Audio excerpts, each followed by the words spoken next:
la multiplicidad de voces, la multiplicidad de miradas desde las distintas prácticas.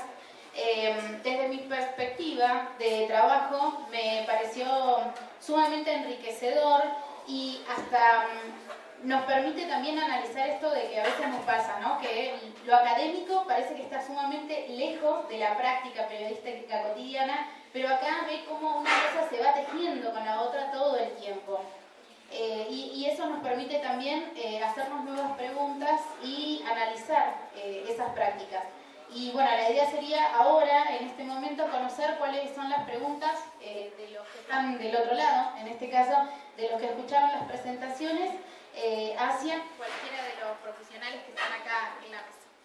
Así que si quieren ir levantando la mano, yo les voy acercando el micrófono. Desarrollamos la experiencia del PROCAPI, que era un programa de capacitación por el tratamiento periodístico de la niñez y la adolescencia víctimas de abuso y maltrato.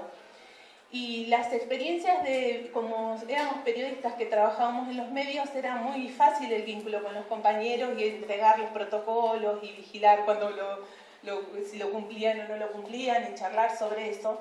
Y la verdad es que el cuello de botella fueron los periodistas que siempre se negaron a aceptar los protocolos y defendían la práctica ciega, digamos.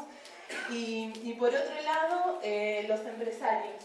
Se había pedido, venían especialistas de Buenos Aires, era un programa con financiamiento internacional, y se pidió una reunión con ellos para plantear la necesidad de que sea una política de los medios y que las capacitaciones se hagan en las redacciones, y la verdad es que no, ni siquiera respondieron. Dijeron, sí, están todos autorizados a ir donde quiera, pero en realidad eso es algo por convenio, vos podés hacer una capacitación cuando quieras, pero no fue la decisión que se esperaba que tomaran, ¿no? Esto fue hace mucho tiempo. Y creo que lo mismo pasa con un montón de temas. Digo, el tratamiento respetuoso de muchísimos temas que necesitamos que los empresarios lo asuman.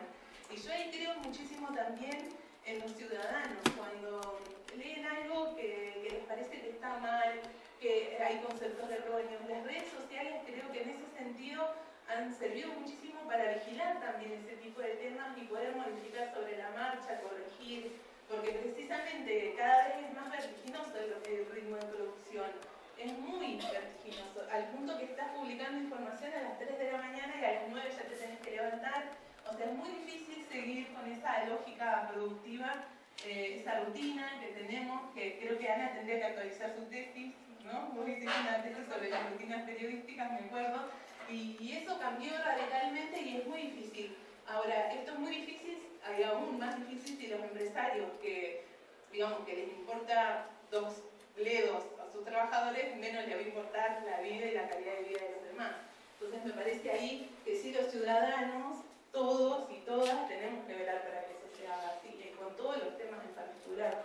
O sea, no con un tema en particular, sino con todos en general, ¿no? Me acordaba de eso y después de anécdotas acerca de la política y de las funcionarias y de los titulares. Nos hablábamos con Ana acerca de los titulares acerca de las mujeres que están en la política, y es verdad que muchas veces somos las mismas mujeres que escribimos esas noticias. Hace un tiempo también hicimos un relevamiento de esos temas, de los titulares y las máquinas políticas y los chistes acerca de eso, y eran escritos por mujeres.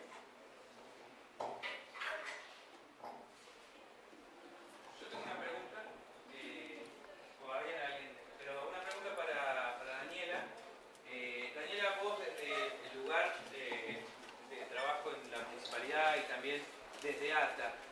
¿Cómo estás viendo el panorama y el lugar que le dan los medios a los colectivos con los que vos estás trabajando? Bueno, yo veo en realidad que como dije al principio, nosotros tenemos medios, digamos, amigables y otros medios que no. Inclusive cuando escuchamos por ahí el tratamiento que le dan a algunas noticias nuestras, tratamos inclusive de comunicarnos, pero en algunos casos es, digamos, en vano hablar con los periodistas o digamos, comunicadores que ponen la noticia. Igual tiene que ver mucho con el tema político, ¿no? Tiene que ver mucho con el tema político porque desde el Estado, digamos, desde la Municipalidad de Comodoro, por ejemplo, nosotros luchamos incansablemente para que se abriera una dirección de diversidad, por ejemplo, que se traten todos temas diversos. y después entra la controversia también desde las organizaciones y el Estado, cuando el Estado no, digamos, no cubre la necesidad de las organizaciones y las organizaciones son las que se ponen a trabajar, digamos, con el Estado, pero no para el Estado, sino para las organizaciones, digamos, ¿no? Pero bueno, hemos visto que, bueno, nada, esto de tener medios amigables, inclusive cuando hay algunas noticias o aniversarios o algo por el estilo, vemos también el interés inclusive de los medios de poder difundir y de poder también poner en agenda, digamos, todos los temas que atañen a la diversidad.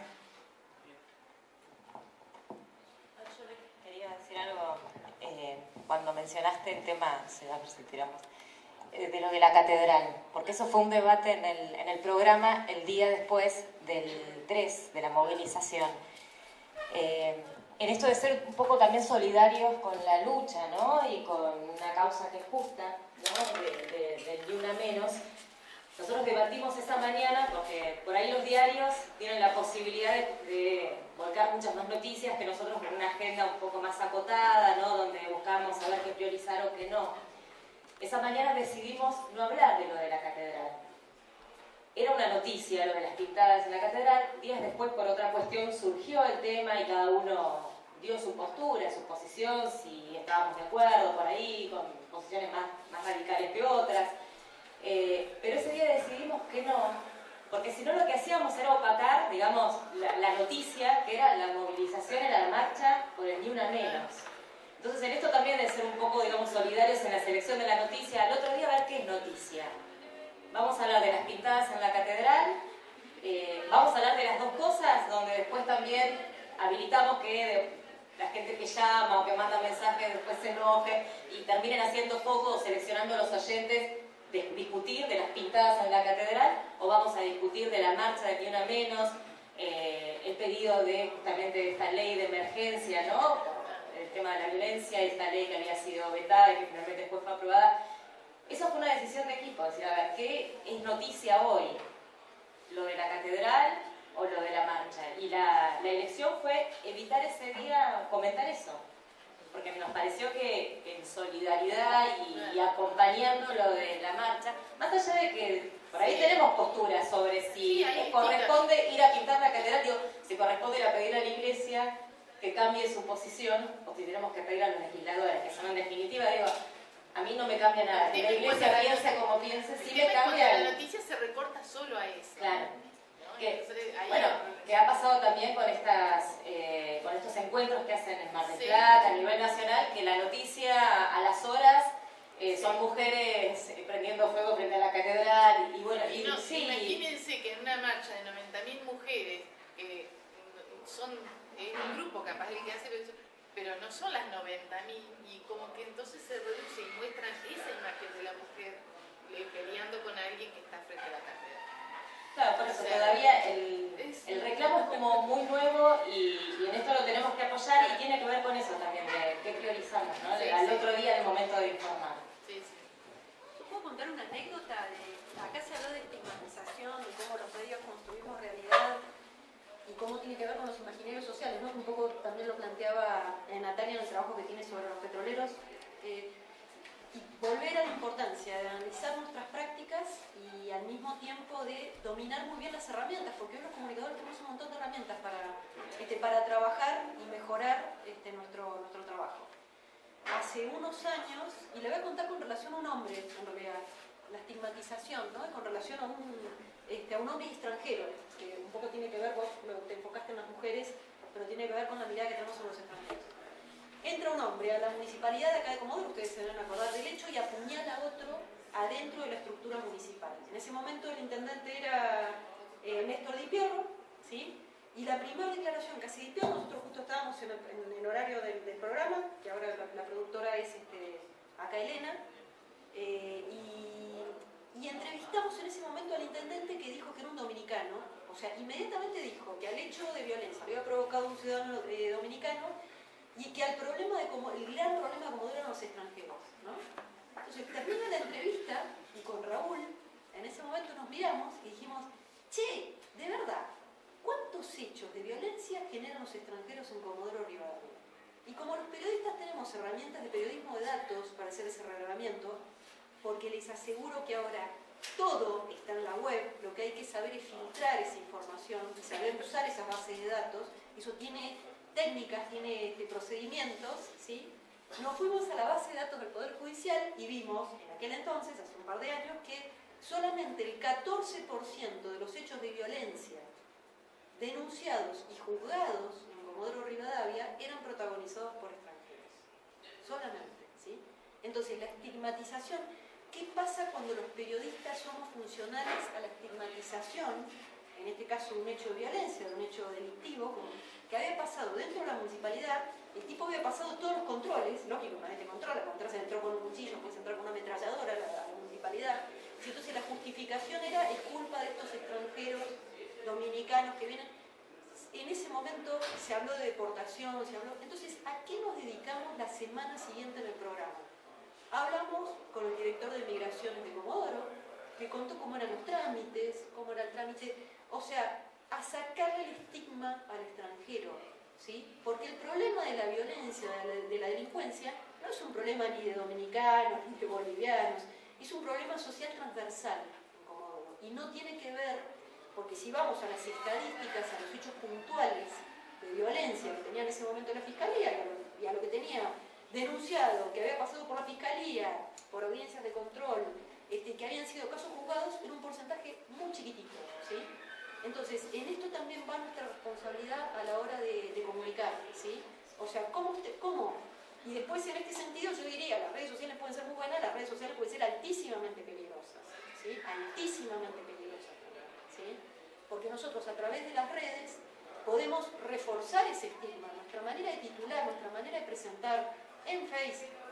Hoy, no sé, me toca estar frente a un sitio de noticias, seguro que el 80-85% de los consumos, esto es una tendencia, acá en Chubut y a nivel nacional, se producen a través de Facebook, ¿sí? Entonces, la importancia de nuestro rol de intelectualizar nuestra práctica, de usar las herramientas que tenemos disponibles, ¿sí? Y trabajar, bueno, por supuesto, por fuera de la estigmatización, ¿sí? Del discurso facilista, digamos, ¿no? Que a veces nos proponen incluso los propios políticos en este proceso de construcción, ¿sí? Y de poner una mirada mucho más crítica, porque es nuestro rol y la importancia que tenemos en nuestro rol de comunicadores a nivel, en las sociedades, ¿no? A nivel social. Yo voy a hacer una acotación a esto último, que lo estamos viendo con los chicos que cursamos este año, un par de noticias. Una, principal, mucha gente lee los títulos nomás, los sitios de noticias, los diarios, el papel, las redes sociales. Entonces se queda con esa información. Y vimos una noticia que decía, boliviano asalta a remisero y lo hiere para sacarle 200 pesos. Boliviano asalta a remisero. Decimos que puede ser un dato a tener en cuenta, la nacionalidad, hay que ver si vale la pena ponerla en el título. Así que si la ponemos en el título, estamos jerarquizando y queremos que el lector se quede con esa información. Un boliviano asaltó a un remisero. A la semana siguiente, en el norte de Santa Cruz, asaltaron a una comerciante boliviana. Asaltan a la comerciante en Cañadón Seco. Adentro de la noticia decía la mujer de nacionalidad boliviana y del mismo medio. Entonces, si es importante la nacionalidad, la ponemos en los dos casos en el título. Si no es tan importante, no la pongamos en el título. Pongámosla como hicimos en el caso de la boliviana, en el cuerpo de la noticia, que no va a estar jerarquizada ni va a tener el foco en la nacionalidad del que cometió la acción. Eso un punto. Y otro que quería destacar, se habló del aborto como uno de los reclamos del colectivo de mujeres, etc. Y se habló del caso del aborto acá en Chubut, y más precisamente en Comodoro, el caso FAL. Sí. FAL por las iniciales de la chiquita. Ese caso llegó al Superior Tribunal de Justicia del Chubut y sentó una jurisprudencia, o sea, un antecedente que llegó a la Corte Suprema que, basado en el antecedente de Chubut, emitió un fallo donde se zanjó una polémica que era los abortos no punibles en el Código Penal. Hasta ese momento, por un problema de una letra, una O, una conjunción disyuntiva, una O, no estaban permitidos los abortos no punibles prácticamente, sobre todo en los casos de violación de mujeres. Gracias a que ese caso se llegó a instancias de la Corte Suprema de Justicia de la Nación, ahora existen los protocolos para los abortos no punibles. Y ese antecedente además se utiliza en la Corte Interamericana de Derechos Humanos para aplicar en toda Latinoamérica. Y ese caso salió de acá de Comodoro, con abogados de acá de Comodoro de la Defensa Pública. Y con el Foro para el Derecho de Decidir de las Mujeres que en este momento nos reunimos. ¿Se quiere contar un poco? Sí, bueno, el sindicato de prensa presentó el amicus curiae en ese momento, y por eso somos amigos también de la lucha de las mujeres. Y en este sentido, más que amigos, somos aliados y somos militantes en este campo también, ¿no? Y yo quería recordar en este caso, porque lo mencionó Virginia acerca de la cobertura que hicimos, y en ese momento uno de los debates, porque estábamos, muchas periodistas también trabajaron en el grupo y estábamos en contacto con la madre, y le planteábamos la necesidad de que ella no apareciera en las notas, y sin embargo, en ese momento, yo no sé si fue la asesora legal o quién, sí le recomendaron que viera las notas y que mostrara la cara, y salió en Canal 3, y hasta ese momento no se ponía el nombre, pero sí mostraba la cara. Pero además hay como también cierta cuestión acerca de la cobertura que hacen los medios de Buenos Aires en los temas de Comodoro, que es casi también como un vedetismo, siempre es más importante que te cubra Página 12 o Perfil o La Nación, y digamos, y en ese momento, hasta ese momento se venía controlando cómo iba a ser la cobertura en los medios, hablando con todos, no publiques, no pongas el nombre de la señora, la asociación con la hija, ¿no? Y sin embargo fue una periodista de Buenos Aires que vino a hacer la cobertura y que puso el nombre y el apellido de la madre.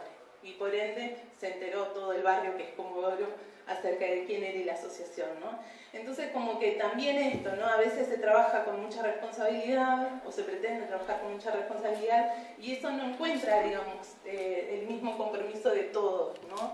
Y ese fue un error gravísimo. En la cobertura de ese caso fue muy grave, digamos, ¿no? Fue bueno por todo lo que comenta Adrián que se consiguió, y también creo que fue la semilla del gran movimiento que vino después, ¿no? Que fue muy valioso el protagonismo de todas las mujeres ahí, de la solidaridad, y también para plantear el debate acerca de la resistencia de los médicos, ¿no? Porque ese es el tema del fondo. Ahora hay una médica judicializada por este tema igual, a pesar del fallo y demás en Maitén.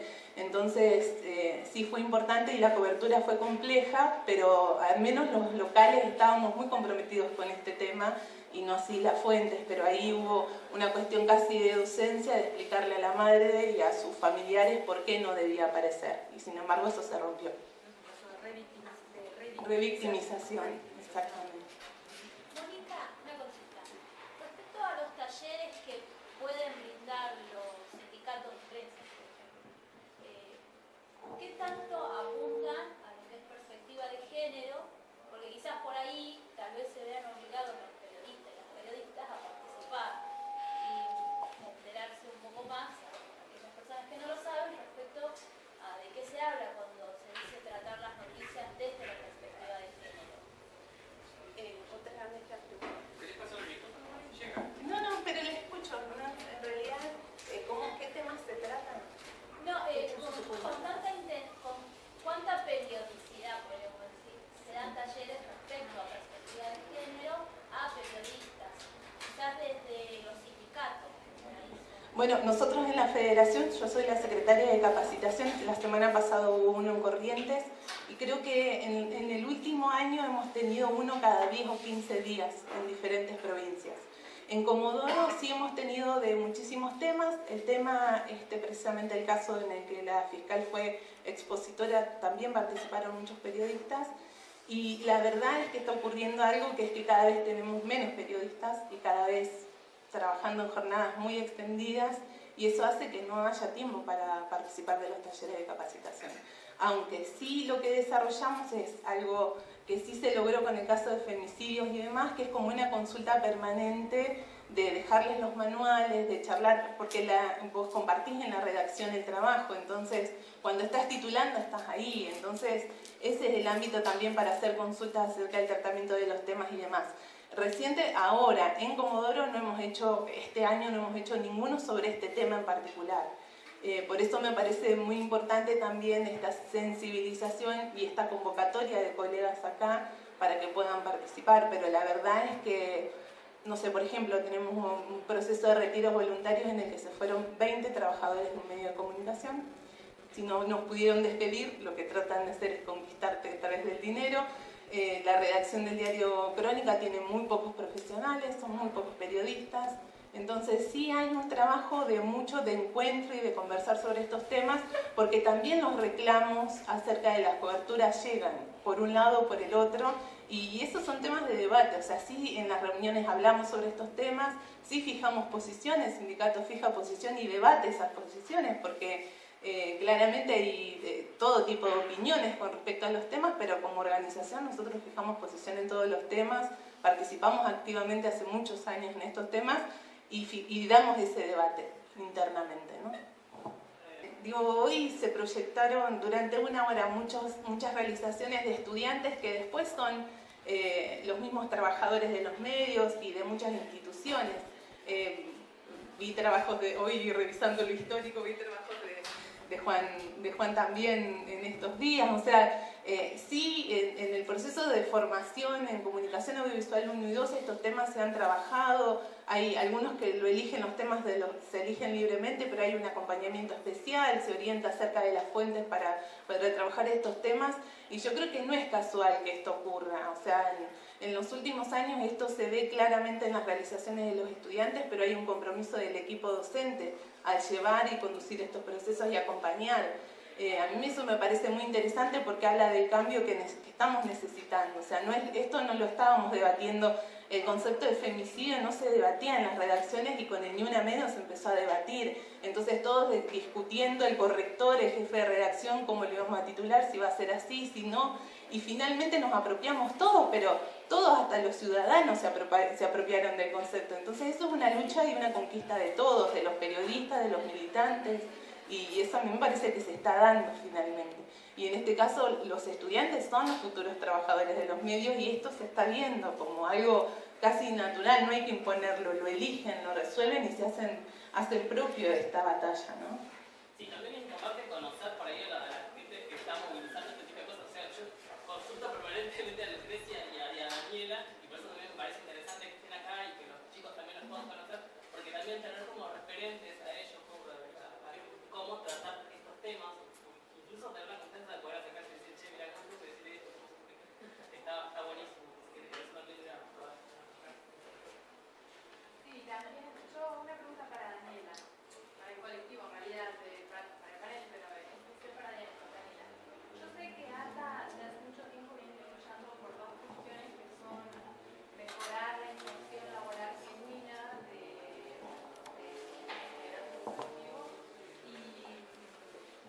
también la performance educativa. Y yo quería preguntarte en ese sentido si has encontrado voces aliadas en los medios o si se han planteado estrategias, porque sería interesante buscar esos objetivos que son más a largo plazo y de inserción genuina. Sería interesante que los medios que estuviera en la agenda de los medios ese tema, ¿no? Entonces quería preguntarte, ¿cómo van con eso? Que hace unos cuantos años están trabajando, y cómo es la posibilidad de alianza con los medios y se han trabajado. Bueno, en realidad sí, el tema del cupo laboral trans es un proyecto que estamos trabajando en toda la Argentina, desde las redes nacionales como ATA y la Federación Argentina LGBT, y la verdad que no tengo nada que decir de los medios, la verdad que tengo mucha gente amigable, mucha gente con una apertura, una gran apertura, digamos, con este tema, ¿no? Entonces cada vez que necesitamos, o recurrimos, bueno, a Mónica, que he recurrido muchas veces, a Juanpa también, de decirle, che, vamos a hacer tal cosa, necesitamos prensa o necesitamos esto, y poder armarlo de la mejor manera como para poder salir, digamos, a la sociedad desde la buena mirada, esto que decía Mónica recién, de poder transformar las palabras.